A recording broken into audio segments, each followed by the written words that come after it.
Film pun diawali dengan diperlihatkannya 5 sekte aliansi yang sedang bertarung melawan sekte Matahari Bulan, yang saat itu mereka menjadi musuh selama berabad-abad hanya untuk menguasai dunia persilatan. Dan beberapa tahun kemudian, diperlihatkannya di sebuah desa terdapat mayat-mayat bergelimpangan di sana. Zuo yang merupakan ketua sekte Songsan mengatakan, jika perbuatan keji ini pasti dilakukan oleh sekte Matahari Bulan, dan mereka akan segera berkumpul kembali untuk menyerang sekte Matahari Bulan dan menghapus dari dunia persilatan. Namun hal itu ditentang oleh Zhongze dari sekte Wasan dengan menyatakan sebaliknya orang-orang yang meninggal ini mungkin disebabkan oleh wabah penyakit, dan perkataan tersebut membuat Zuo marah dan mengeluarkan jurus pedangnya. Yue yang merupakan ketua sekte Wasan pun maju dengan mengatakan jika istrinya itu bersalah dengan salah berucap dan meminta maaf atas perkataannya tersebut. Setelah yang lainnya pergi, Yue menasihati Zhongze untuk tidak berkata sembarangan, dikarenakan perselisihan antara 5 sekte aliansi terhadap sekte sesat Matahari Bulan telah berlangsung sejak lama. Dengan membuat pernyataan yang membela sekte sesat hanya akan membuat sekte Wasan dipandang negatif. Tapi Zhongze menepisnya jika ia hanya mengatakan yang sebenarnya, bahwa kemungkinan warga tersebut akibat terkena wabah penyakit. Di sisi lain, Dongfang yang merupakan dari sekte Matahari Bulan mendapatkan sebuah informasi bahwa kelima sekte sedang berkumpul dan melaporkan kepada sang ketua sekte yang sedang bermeditasi. Namun ia malah diusir oleh sang ketua dan memintanya untuk mengurus permasalahan kelima sekte tersebut tanpa mengganggunya, yang membuat sang ketua pun marah dan mengeluarkan jurusnya. Kemudian Dongfang lalu bertemu dengan Nyonya Ren yang merupakan istri ketua yang diberikan kabar oleh pelayannya jika putrinya diculik oleh orang misterius yang kemungkinan itu adalah 5 sekte aliansi, yang ternyata sang putri diculik oleh Dongfang yang memiliki rencana licik. Sedangkan di bawah tebing kelima sekte aliansi telah tiba di sana untuk menemukan jalan naik ke atas tebing, yang ternyata tebing tersebut penuh dengan jebakan membuat para 5 aliansi belum bisa menemukan jalannya. Kemudian Nyonya Ren beserta para pengawalnya turun ke bawah tebing dengan menuduh 5 aliansi yang telah menculik putrinya. Sementara Zuo menyangkal tuduhan tersebut dan meminta Nyonya Ren untuk memberitahukan jalan menuju markas yang ingin mereka serang. Situasi pun menjadi memanas sehingga Zuo bertarung dengan Nyonya Ren dan berhasil mengalahkannya setelah melumpuhkan semua pengawalnya. Saat itu Nyonya Ren pun disandra oleh Zhongze diam-diam melepaskan tawaran tersebut dengan meyakinkan Nyonya Ren kalau mereka tidak menculik anaknya. Yue yang menemukan istrinya telah melepaskan sandra, dia pun memarahinya dan menggores pahanya sendiri dengan pedang. Tak lama kemudian Zuo beserta lainnya pun datang ke sana sehingga Yue berbohong kepada semuanya bahwa sandra telah diselamatkan oleh sang musuh yang melukai dirinya. Sementara itu Nyonya Ren yang kabur bertemu dengan Dongfang di tengah hutan. Dongfang pun menotoknya dan memberitahu jika itu semua adalah jebakannya, agar sang ketua keluar dari persembunyiannya dan bertarung melawan 5 aliansi. Dan Nyonya Ren pun mati di sana dalam satu pukulan. Dongfang yang membawa Nyonya Ren yang sudah mati dibawa ke hadapan sang ketua Matahari Bulan bernama Ren Woxing. Sang ketua pun mengamuk dengan menerima jasad istri di pangkuannya dan akan membalaskan dendam atas kematian istrinya tersebut. Keesokan paginya Ren Woxing seorang diri turun ke bawah tebing, bertemu langsung dengan para aliansi. Dengan marahnya dia mengatakan jika para kelima aliansi sangatlah dikenal sebagai sekte yang lurus, namun ternyata tujuan mereka hanya untuk menghancurkan sekte Matahari Bulan dengan membunuh istrinya dan menculik anaknya. Sehingga Ren Woxing menantang semua ketua para aliansi dan terjadilah pertarungan di sana. Satu persatu para ketua aliansi pun dikalahkan olehnya hingga Zuo beradu ilmu dengan Ren Woxing yang menggunakan sising tapa yang merupakan jurus penghisap tenaga dalam lawan. Zuo yang tahu jika dia dalam bahaya dan akan mati. Namun dalam seketika Ren Woxing merasakan konflik energi dalam tubuhnya yang membuatnya terluka dan segera membatalkan serangan tersebut. Dan dengan berpura-pura bermurah hati melepaskan para aliansi sehingga dia pun pergi dari sana. Setelah pertarungan tersebut, Zuo yang memiliki bela diri paling tinggi di antara mereka diangkat menjadi sang ketua aliansi untuk melawan sekte Matahari Bulan di masa mendatang. Ren Woxing yang mengantarkan jasad istrinya ke sebuah danau dengan mengatakan jika suatu hari nanti dia akan membalaskan dendam atas kematian istrinya tersebut. Dengan bersamaan kondisi tubuhnya mengalami luka berat setelah pertarungan sebelumnya, dia pun langsung diberikan nasihat oleh bawahannya untuk berhati-hati berlatih jurus Sising Tapa yang memiliki efek sampingnya. Tak lama setelah itu Dong Fang pun datang dengan membawa putri ketua yang tak sadarkan diri. Ren Woxing pun segera menyalurkan energinya kepada sang putri dan justru membuat energi dalam tubuhnya menyimpang lebih jauh, sehingga Dong Fang menggunakan kesempatan itu menyerang sang ketua yang semakin tidak terkontrol. Ren Woxing yang menyerang semua anak buahnya secara membabi buta menarik perhatian dua tetua yang baru datang ke sana bernama Kuyang dan Wen Tian yang menyaksikan kegilaan ketua mereka. Kemudian Dong Fang pun di sana memprovokasi jika sang ketua menjadi gila setelah keluar dari tempat meditasinya, yang membuat kedua tetua ini yakin jika ketua mereka yang telah tersesat harus dihentikan. Dong Fang pun menyerang Ren Woxing dan pada akhirnya berhasil menjebaknya hingga terkurung. Kuyang kemudian menemukan Ying kecil yang memberitahukan kalau Dong Fang lah yang menyerang ayahnya hingga tersesat. Namun Kuyang segera menutup mulut Ying dan memintanya untuk menjaga rahasia tersebut agar tidak dibunuh. Singkatnya Dong Fang pun diangkat sebagai ketua baru Sekte Matahari Bulan dan para pengikut memberikan hormat dalam acara prosesi tersebut. Ying pun datang ditemani Kuyang ke sana dengan memberikan selamat kepada sang paman yang menjadi ketua baru sambil memberikan kitab bunga mentari kepada Dong Fang. Ying kecil lalu mengingat kembali masa lalunya saat ia bertanya pada ayahnya yang tidak pernah melatih ilmu dari kitab bunga mentari dan lebih memilih melatih ilmu Sising Tapa. Ren Woxing tidak memberikan penjelasan berarti dan meminta anaknya untuk menjaga kitab pusaka itu baik-baik. Dong Fang yang mempelajari ilmu dari bunga mentari itu lalu meminta Wen Tian untuk membawakan beberapa wanita kepadanya. Wen Tian pun menuruti perintah sang ketua dan membawakan gadis. Setelah beberapa waktu kemudian, Wen Tian pun menemukan dua pengawal yang mulai menggosipi ketua Dong Fang yang mulai suka main wanita. Dia pun masuk ke dalam kamar ketua dan menemukan banyak gadis di dalamnya, serta terkejut ketika melihat ketua telah berdandan seperti seorang wanita. Dong Fang lalu mengeluarkan jurus jarumnya yang menunjukkan perkembangan kekuatannya yang luar biasa besar. Ia pun yakin dengan melatih ilmu bunga mentari, maka dalam beberapa tahun ke depan ia akan menjadi petarung yang tak terkalahkan. Sampai di sini masih belum ada kejelasan apakah Dong Fang adalah wanita yang menyamar sebagai pria selama ini atau penampilannya yang berubah menjadi wanita akibat melatih bunga mentari. Dan dalam sekejap musim semi silih berganti, tidak terasa 10 tahun telah terlewati. Di tempat lain di Gunung Hua, beberapa murid sedang menjahili guru mereka dengan segala aksi nakal dan konyolnya. Sedangkan Yue ketua Wasan yang tengah berlatih ilmu pedangnya teringat kembali wasiat gurunya akan permainan pedang Pisi Tianfa yang diciptakan dari ilmu bunga mentari yang merupakan sebagai pusaka milik Wasan, dan ia pun ditugaskan oleh gurunya untuk mencari kelengkapan ilmu yang belum sempurna tersebut. Kemudian Yue pun diberitahu oleh istrinya jika guru pengajar sastra mereka ingin berhenti, sehingga ia dan istrinya pun pergi membujuk guru tua itu untuk tetap mengajar. Tapi dari kejauhan tiga murid Wasan yang iseng ini menembakkan ketapel kepada sang guru pengajar, sehingga bujukan yang sudah hampir berhasil itu membuat sang guru lari terbirit-birit dari sana. Dan semua murid Wasan ini dihukum karena bukan untuk yang pertama kalinya mereka membuat para guru pengajar tidak betah, sehingga ketiga saudara Wasan ini lalu diberikan tugas oleh sang ketua mereka turun gunung untuk membeli beberapa barang persediaan. Menikmati indahnya malam di perkotaan saat menonton pertunjukan, Lu Dayo memberikan sinyal kepada kakaknya untuk menyelinap pergi dari sana, dan Ling pun segera mencari alasan kepada Yu Lingsan untuk pergi sebentar mencari makanan. Tidak jauh dari sana di sebuah rumah bordil, Mucikari sedang memperkenalkan Dong Fang sebagai primadona rumah tersebut, dan seorang lelaki yang cukup beruntung bisa bersamaan dengan Dong Fang yang menyamar dirinya sebagai wanita penghibur. Setelah mendapatkan informasi rencana pembunuhan terhadap dirinya, pria yang awalnya beruntung itu pun tewas dalam satu serangan. Sedangkan kedua saudara Wasan itu akhirnya tiba ke rumah bordil, dan Lu Dayo memujuk kakaknya untuk menikmati hiburan di sana dengan seikat uang yang ia tabung selama ini. Mereka pun memesan arak dengan menikmati hidangan kue yang tersedia, dan Ling pun menegak arak itu bagaikan orang kehausan.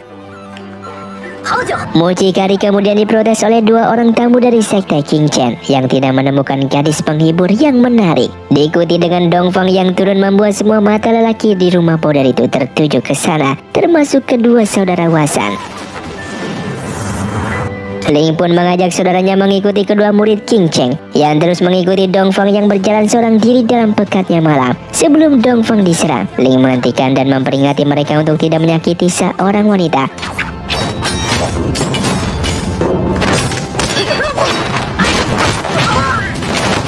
Yang kemudian lawannya itu menggunakan bom asap dan membuat Ling menarik Dongfang agar tidak terluka. Yu Lingsan lalu datang bergabung dengan kedua saudaranya itu, hingga kedua murid sekte King Cheng berhasil mereka usir. Namun Dongfang telah menghilang dari sana. Sementara Dongfang yang pulang ke markas telah mengetahui ada mata-mata di antara pelayannya yang menyajikan teh. Dia pun berpura-pura keracunan meminum teh tersebut dan memergoki pelayannya yang bersekongkol dengan seorang laki-laki, yang dimana kedua orang itu pun langsung dihabisinya. Di Gunung Hua, Yue pun menerima pesan dari ketua sekte King Cheng yang menegur muridnya Ling telah berlaku kasar. Sementara Ling sendiri mengajari Yu Lingsan ilmu pedang yang baru ia pelajari dari sekte King Cheng setelah bertarung dengan dua petarung sebelumnya. Yue pun datang dengan melihat itu kemudian menegur Ling yang malah berlatih ilmu pedang dari perguruan lain. Ia meminta Ling pergi ke sekte King Cheng untuk meminta maaf atas perlakuannya tersebut dan mencari tahu gerakan Ling yang sebelumnya dilatih cukup mirip dengan permainan pedang PC Qianba yang ia sendiri tidak kuasai sepenuhnya. Yu Lingsan yang marah kalau kakak pertamanya diberikan misi dan ia tidak bisa ikut bersamanya, dihibur oleh Ling yang memberikan lentera yang indah serta berjanji akan kembali secepatnya bersama Laudeno, adik seperguruannya, yang membuat mereka berdua tiba ke sekte King Cheng yang saat itu mengerjai mereka untuk menunggu dengan menutup pintu. Bosan dengan penungguan, Ling pun melihat beberapa burung bangau di sekitaran dan ia memberanikan dirinya menunggangi bangau itu yang membawanya terbang menyusuri pegunungan. Sedangkan di dalam sekte King Cheng, Yu Changhai tengah mengawasi para muridnya berlatih dan menegur anaknya yang berlatih kurang sungguh-sungguh. Yu Changhai menasihati putranya tersebut bahwa jurus pedang yang mereka latih adalah PC Qianfa atau pedang penakluk iblis yang sangat kuat dan berasal dari keluarga Lin yang menciptakan jurus permainan pedang itu dari ilmu bunga mentari. Yu Changhai menjelaskan sekte King Cheng yang memiliki dendam masa lalu dengan keluarga Lin serta niatnya untuk mendapatkan kitab PC Qianfa dari keluarga tersebut. Ling yang mendengar niat jahat itu mengerjai mereka dengan menjatuhkan sebuah sarang lebah yang kemudian membuat situasi kacau balau. Namun Yu Changhai melihat seseorang yang terbang di atas mereka dan menjatuhkan penyelinap itu dengan serangan jarak jauhnya. Dan Ling akhirnya mengakui bahwa ia dari Wasan dengan membawa pesan dari gurunya serta dia untuk meminta maaf, sehingga Yu Changhai pun menerima hadiah dan permintaan maaf tersebut. Tapi ia menendang Ling dengan memperingatinya untuk berlaku sopan di lain waktu. Sekembalinya ke Gunung Hua, Ling mengadu perlakuannya ia terima dari ketua King Cheng dan sang guru tidak membela muridnya itu yang telah mengintip orang yang berlatih bela diri. Ling kemudian memperagakan ilmu pedang PC Qianfa yang ia lihat di hadapan sang guru yang mulai berpikir apa hubungan Wasan dengan King Cheng serta keluarga Lin dalam jurus pedang penakluk iblis tersebut. Kemudian Ling kembali diberikan tugas pergi ke Gunung Heng untuk bersiap-siap menyambut acara tetua Liu yang hendak mengundurkan diri dari dunia persilatan. Setelah itu Ling pun menemui Yu Lingsan yang sangat kesal kepada ayahnya yang terus memberikan tugas kepada Ling dalam menjalankan misinya. Yu Lingsan pun mengajak Ling untuk kabur dari Wasan dengan berpetualang berdua agar mereka selalu bisa bersama. Sehingga permintaan itu pun membuat Ling menyetujuinya dan semua rencana telah mereka siapkan. Namun satu malam sebelum mereka pergi, Songza menemui Ling dengan memberikan uang dan perhatian agar murid tetua dari suaminya ini bisa menjaga diri baik-baik selama perjalanan misinya. Merasa rencana kabur mereka terlalu jahat, Ling meyakinkan Yu Lingsan untuk membatalkan rencana mereka agar tidak membuat kedua orang tua Yu Lingsan sangat bersedih. Ling yang sudah pergi menjalankan misinya dan sedangkan Yu Lingsan yang tinggal seorang diri dihampiri oleh sang ibu. Setelah menyatakan kebosanannya tinggal di perguruan terus, Zongza mengizinkan putrinya untuk ikut bersama ayah dan kakak keduanya untuk menyelidiki rahasia pedang penakluk iblis. Di sebuah kapal, Lin Pingzi hampir saja terbunuh oleh perangkap ayahnya sendiri saat ia sedang membuka sebuah peti rahasia keluarga Lin. Beruntung ibunya datang tepat waktu untuk menghentikan perangkap tersebut, dan Lin Pingzi yang kesal setelah beradu mulut dengan sang ibu tentang dirinya yang tidak diberitahukan rahasia itu, pergi ke atas kapal ditemani kedua pengawalnya. Saat itu Lin Pingzi melihat Yu Lingsan yang sedang mengawasi mereka dari dalam air. Ia pun segera terjun ke dalam air mengejar gadis yang berpura-pura tidak bisa kungfu dan menerima pukulannya. Terkejut melihat wanita yang ia serang adalah orang biasa, Lin Pingzi pun menyelamatkannya dan menggendongnya menuju pondok samaran Wasan, sekaligus bertemu dengan Lao Deno yang menyamar sebagai ayah Yu Lingsan. Lin Pingzi kemudian diajak Lao Deno untuk minum sebagai bentuk ramah tamah telah menyelamatkan putrinya. Tiba-tiba datang dua orang dari sekte King Cheng dan menggoda Yu Lingsan. Tidak tahan melihat seorang gadis diperlakukan secara seperti itu, Lin Pingzi bertarung dengan salah satu dari mereka yang lebih kuat darinya. Dan di ujung kekalahan, Lin Pingzi yang terdesak meraih belatinya yang ia tancapkan ke perut lawan yang meninggal seketika itu, dan sisa satu murid King Cheng yang langsung melarikan diri dengan menyatakan akan balas dendam akan tewasnya putra ketua sekte mereka. Singkatnya, Lin Pingzi yang kembali ke kapal setelah menguburkan jasad putra kedua sekte King Cheng. Ia pun langsung berbincang dengan ayahnya bernama Lin Zenan, yang akhirnya memberitahu rahasia kitab Pisi Tianpa sebagai warisan leluhur mereka yang terdiri dari 72 jurus. Namun masih ada seperangkat jurus yang belum dia kuasai dan masih menjadi misteri. Keluarga Lin lalu mendapatkan laporan bahwa dua orang pengawal mereka telah terbunuh, dan Lin Pingzi mulai mencurigai aksi tersebut adalah wujud balas dendam dari sekte King Cheng. Ia pun mengakui perbuatannya barusan dan membawa ayahnya ke kuburan anak dari ketua sekte King Cheng, yang membuat mereka segera kembali ke kapal karena takut diserang. Di malam itu juga Lin Zenan menemukan kapal mereka telah disusupi. Semua pengawal telah tewas dan menyisakan hanya mereka bertiga yang kemudian menyalakan peledak. Sementara mereka bersembunyi ke dalam gentong yang memasukkan kematiannya. Kapal pun berkeping-keping dan ketiga anggota keluarga ini pun tercerai-berai di dalam air. Saat itu Lin Zenan berhasil selamat bertemu dengan melarikan diri ke dalam hutan bersama anaknya. Namun anggota sekte King Chen mengejar ke sana membawa seorang wanita yang kepalanya ditutupi, mengancam akan membunuh ibu Lin Pingzi jika ia tidak keluar. Api yang membakar tali sudah terputus dan Lin Pingzi yang tidak bisa menyaksikan ibunya mati terpancing keluar. Namun tali itu pun putus saat itu juga, dan ketika dibuka penutup wajahnya ternyata wanita itu bukanlah ibunya. Kemudian Lin Zenan dan istrinya yang baru muncul keluar untuk menyelamatkan putra mereka yang telah ditodong, sehingga mereka semua tertangkap dan dibawa pergi dari sana. Di tengah perjalanan, mereka menemukan pertunjukan yang sengaja digelar oleh keluarga Wasan untuk menyelamatkan keluarga Lin. Bahkan Lin Pingzi diajaknya masuk ke dalam peti untuk bermain sulap, dan mereka melarikan diri dari ruangan bawah tanah. Namun aksi sulap ini akhirnya pun ketahuan sebagai jebakan, dan para Wasan menggunakan bom asap untuk melarikan diri.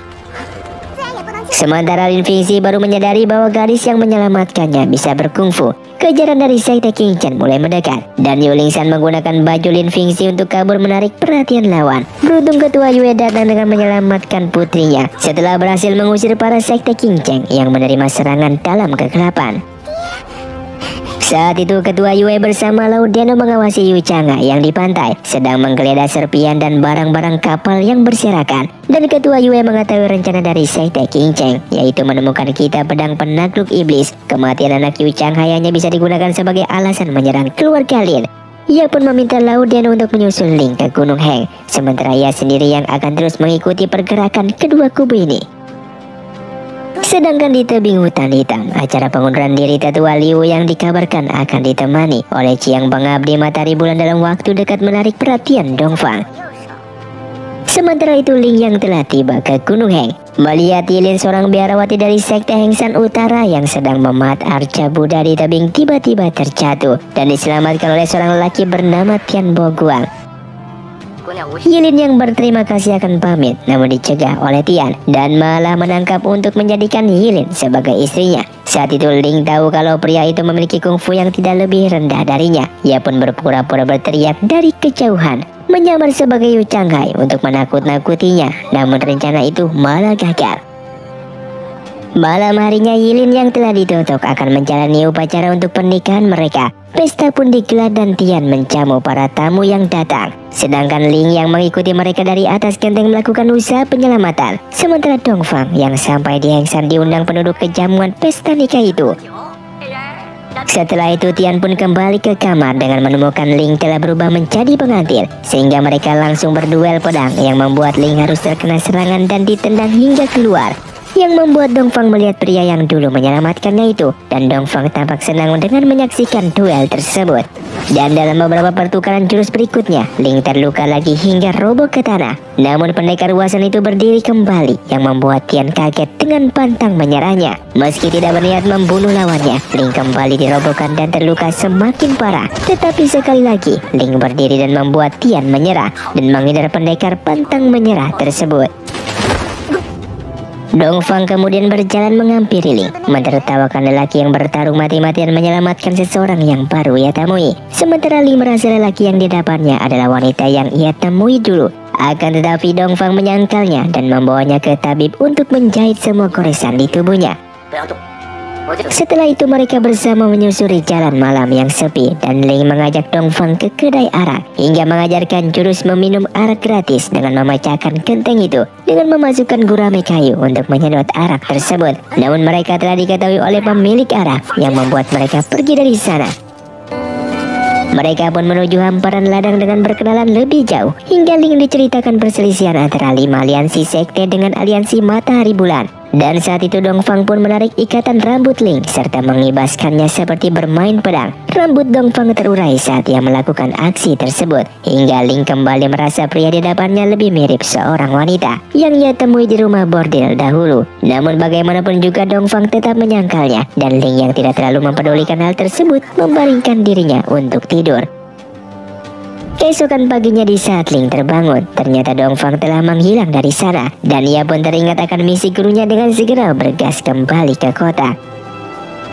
Di tempat lainnya Lin Fingxi yang telah diselamatkan oleh Yulingsan berjalan tak menentu arah, mencebaskan nyawa kedua orang tuanya yang telah ditahan. Hingga dia pun menemukan 2 murid King Cheng yang sedang berdiskusi yang belum bisa menemukan kitab Pisi Qianfa dari keluarga Lin. Lin Fingxi pun akhirnya mengerti keluarganya diincar karena kitab pedang penakluk iblis tersebut. Dan ia pun memutuskan untuk mengikuti mereka agar membalaskan rasa kesalnya. Ia pun menyamar sebagai pelayan dan mencelupkan kaki salah seorang dari mereka ke dalam air panas. Kemudian dia pun kabur setelah itu dan bersembunyi ke sebuah toilet rumah penduduk. Merasa dirinya yang tidak berguna, ia pun kembali mencari kedua murid King Cheng itu. Namun di tengah jalan ia pun diculik seseorang masuk ke dalam kereta kuda yang terus meluncur. Dan Yilin yang telah diselamatkan oleh Ling sebelumnya memutuskan untuk mencari gurunya dan bertemu dengan sosok bertopeng dengan mengaku sebagai gurunya. Setelah melihat gelagat aneh sosok tersebut, ia pun yakin sedang dibohongi oleh Tian yang membuka topengnya dan mengajak Yilin untuk meminum arak dan makan bersama. Namun tentu saja biarawati itu menolak ajakan tersebut. Hingga Tian bercerita tentang kisah masa lalunya dalam kilas balik. Tian menempatkan kekasihnya di atas segalanya. Ia mencuri perhiasan dan barang-barang berharga untuk sang kekasih, melayaninya dan menuruti semua permintaan kekasihnya itu.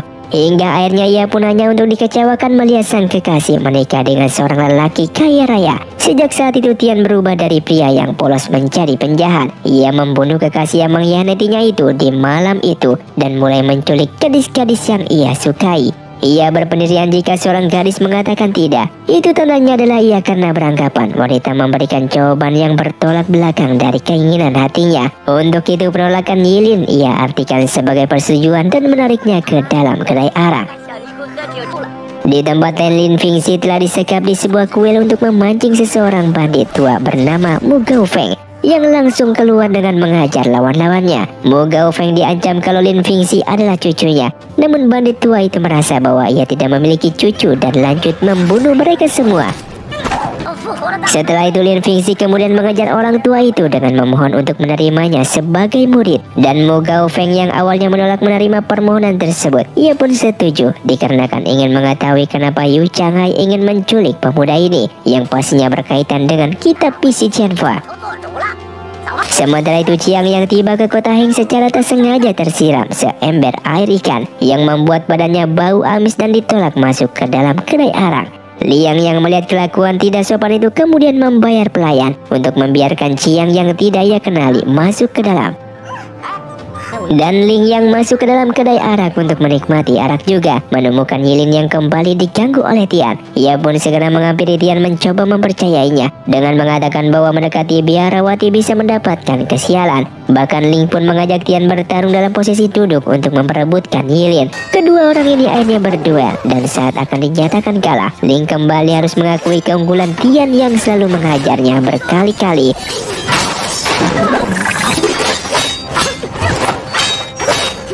Akan tetapi Ling harus menjepit kursi tersebut agar tidak terpisah dari bokongnya. Setelah terluka cukup parah, Ling akhirnya terhempas hingga jatuh ke lantai bawah kedai. Dan Tian yang merasa sudah menang beranjak dari kursinya. Ia malah menemukan Ling masih menjepit kursi di bokongnya, yang membuat Tian itu tak berdaya dan mengakui kekalahannya. Setelah itu Yilin ingin membawa Ling yang terluka untuk pergi dari sana, bertemu dengan dua murid King Cheng yang memiliki perseteruan dengan Ling dulu. Kondisi Ling yang sudah terluka parah ini membuatnya tidak bisa berbuat banyak menerima penganiayaan, sehingga Ling pun menipu salah satu dari mereka dan membunuhnya. Ling yang kabur bersama Yilin ditolong secara diam-diam oleh Chiang dengan melemparkan batu dari jarinya untuk menghentikan kejaran tersebut.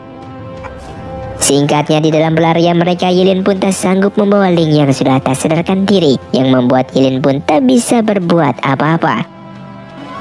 Yang ternyata Ling pun dibawa oleh Chiang yang menghadiri upacara pengunduran diri tetua Liu. Dia pun menghadap kepada sang ketua Dongfang untuk menghilangkan kesalahpahaman sang ketua terhadap dirinya. Chiang menjelaskan hubungannya dengan tetua Liu hanyalah sebatas teman, dan buku yang ada di hadapan mereka adalah buku musik. Chiang kemudian menceritakan pertemuannya dengan tetua Liu 10 tahun yang lalu saat ia dikirim oleh Ren Woxing untuk memata-matai sekte Heng Shan Selatan. Ia pun masuk ke dalam ruangan penuh perangkap dan membuat lonceng berbunyi. Dan Liu yang waktu itu masuk ke dalam ruangan untuk memeriksa, tak sengaja menangkap serulingnya yang jatuh saat tersembunyi di langit-langit. Namun Liu berbohong kepada saudaranya yang ikut masuk ke kamar bahwa ia tidak menemukan sesuatu yang mencurigakan. Setelah itu Chiang pun berterima kasih kepada Liu yang tidak menangkapnya, yang ternyata Liu sangatlah menyukai musik.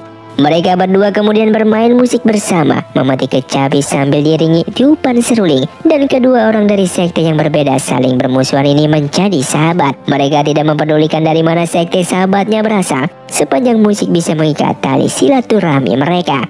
Namun mendengar cerita itu, Dongfang tetap takut jika Chiang yang ikut mengundurkan diri dengan Liu di acara nanti akan membahayakan sekte Matahari Bulan, karena Chiang bisa saja membocorkan rahasia sekte Matahari Bulan. Namun Chiang bersumpah dan bahkan ingin memusnahkan kungfunya sendiri jika dirinya bukanlah pengkhianat. Curiga dengan seseorang yang Chiang bawa, Dongfang pun membuka tikar yang menutup orang itu dan menemukan Ling ada di sana. Ketua Matahari Bulan yang terkejut kemudian memberikan saluran energi kepada Ling. Setelahnya ia pun sengaja meminta Chiang melanjutkan menyalurkan energi untuk Ling yang terluka itu demi mencegah Chiang untuk menghadiri pertemuan para pendekar. Jiarenda yang menarik saudaranya dengan kaki pincang sebelah bertemu dengan salah satu tetua biarawati bernama Dingyi dari sekte Heng Shan Selatan yang menyembuhkannya. Ia kemudian menanyai keberadaan muridnya Yilin yang dirumorkan bersama Tian. Namun Jiarenda menceritakan jika Ling lah yang telah membunuh saudaranya dan membawa Yilin pergi dari sana. Tidak jauh dari sana, para murid Duasan pun berada di sebuah kedai. Mereka pun bertemu dengan Dingyi yang baru tiba di sana dengan menanyakan kepada murid Duasan itu tentang keadaan Ling yang telah menculik muridnya, sehingga terjadilah perkelahian di sana. Dan tiba-tiba murid dari tetua Liu pun datang dengan mengundang mereka semua untuk makan bersama di kediaman tetua Liu. Mereka semua akhirnya tiba di kediaman tetua Liu dan di sana sudah ada ketua Yue bersama para ketua lainnya. Tanpa basa-basi, Dingyi pun berselisih dengan Yue untuk menangkap Ling yang telah menculik Yilin muridnya. Bahkan Ling pun bersekongkol dengan Tian Boguang yang merupakan penjahat kelas atas. Hal tersebut membuat sang ketua Huasan ini tidak mempercayainya. Kemudian tiba-tiba Jiarenda pun datang ke sana dengan mengatakan jika Ling pun telah membunuh saudaranya. Hingga akhirnya Yilin pun datang juga dengan mengabarkan jika Ling telah mati dibunuh oleh murid sekte King Cheng. Pernyataan bertolak belakang ini pun membuat semuanya meminta Yilin untuk menceritakan apa yang telah sebenarnya terjadi. Sedangkan di rumah bordil, yang akhirnya Ling tersadar kembali setelah menerima aliran energi, Qiang kemudian menceritakan dilemanya untuk menghadiri acara pengunduran diri sahabatnya, yaitu Tetua Liu. Namun saat ini ia cemas dengan Ling yang terus berterima kasih kepadanya. Setelah diyakini untuk pergi menghadiri acara sahabatnya, Qiang mengantarkan ia akan mentransfer setengah tenaga dalamnya kepada Ling terlebih dahulu agar ia bisa tenang meninggalkannya. Di kediaman Tetua Liu, Lin Fingxi yang sedang menyamar sebagai pelayan mencuri dengar Yilin yang telah menyelesaikan ceritanya. Namun ia ketahuan menguping dan dianggap oleh mereka mata-mata dan akan diserang. Namun tiba-tiba Mu Gaofeng pun datang ke sana untuk menyelamatkan Lin Fingxi. Di malam harinya, Yu Changhai yang mengetahui keberadaan mereka berdua langsung menghadangnya. Dan di saat itu juga ia mengetahui bahwa pemuda yang di depannya itu adalah anak dari keluarga Lin. Ia pun langsung ingin menangkapnya. Namun tiba-tiba Yue pun datang ke sana dengan menghadang Yu Changhai yang ingin menangkap Lin Fingxi. Setelah itu Lin Fingxi pun langsung berlutut di hadapan Ketua Yue memohon agar diterima sebagai muridnya. Dengan senang hati Ketua Huasan ini menerima Lin Fingxi sebagai muridnya karena ia memang mengincar kitab pedang penakluk iblis dari keluarga Lin. Kemunculan Yulingsan setelahnya membuat Lin Fingxi akhirnya tahu kalau gadis di hadapannya adalah putri dari guru barunya. Di tempat lain, Dongfang membawa Yilin dan Ling yang masih terluka ke sebuah kuil tua dan ia pun pergi setelahnya dengan mengatakan kepada Yilin untuk merawat Ling yang terluka. Sementara itu Yu Changhai marah besar karena Yue telah merebut Lin Fingxi dari tangannya. Ia lalu meminta Renho membawakan kedua orang tua Lin Fingxi ke sekte Qingcheng untuk diinterogasi lebih jauh. Sedangkan ia sendiri akan menghadiri dulu upacara pengunduran diri dari Tetua Liu. Keesokannya, Ketua Yue meyakinkan Lin Fingxi untuk bersabar menolong kedua orang tuanya yang telah disandra oleh Yu Changhai. Dan dia pun berjanji akan membantunya setelah acara pesta pengunduran diri Tetua Liu selesai. Sementara di kuil tua, Yilin mencoba mengobati Ling yang masih terluka. Dia pun mencoba memberikan obat tersebut kepada tubuhnya yang penuh dengan luka itu. Dan film pun bersambung. Terima kasih untuk kalian yang sudah menonton video ini sampai habis. Sampai jumpa di video selanjutnya. Saya pamit undur diri dari film Si Otong undur diri dan salam Sundaners.